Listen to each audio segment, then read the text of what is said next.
Man, Liverpool are cooking. Whatever they are on, it feels absolutely incredible. They are buying, they are buying, they are buying.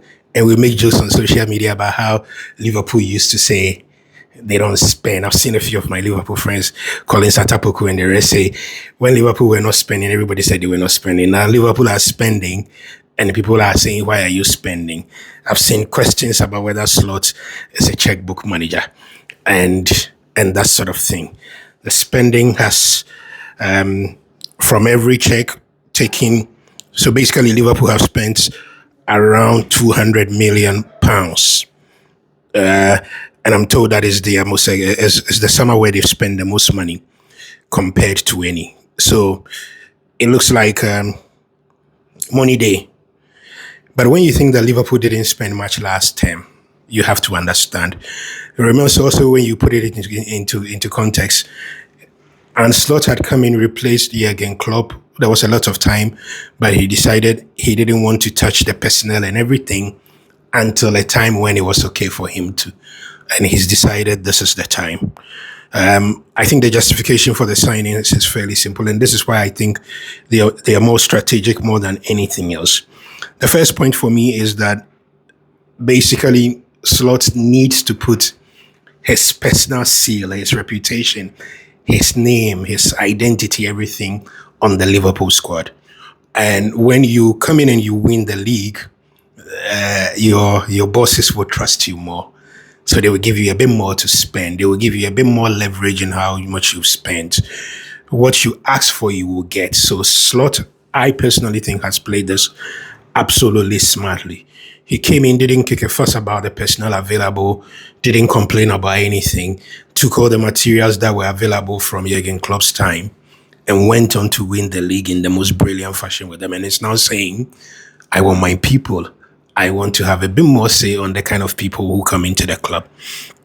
So I think the first point about this is simply him trying to ensure that he's got better control over tactics, the kind of players that he wants, especially in midfield, at fullback where he lost Alexander Arnold, and in the creative roles that was said to be one of Liverpool's main lacking areas.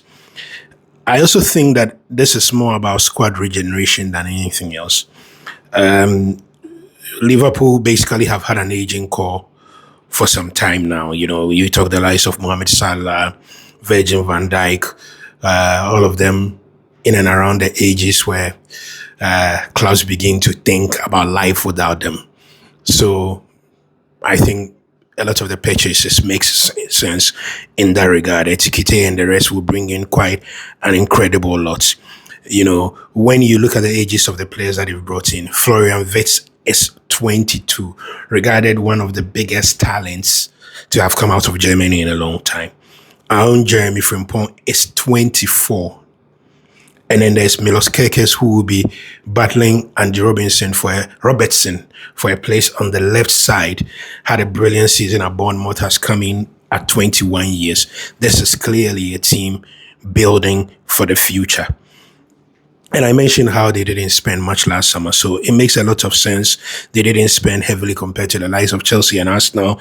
So it makes a lot of sense that the club spends now in order to be able to stay competitive within that space.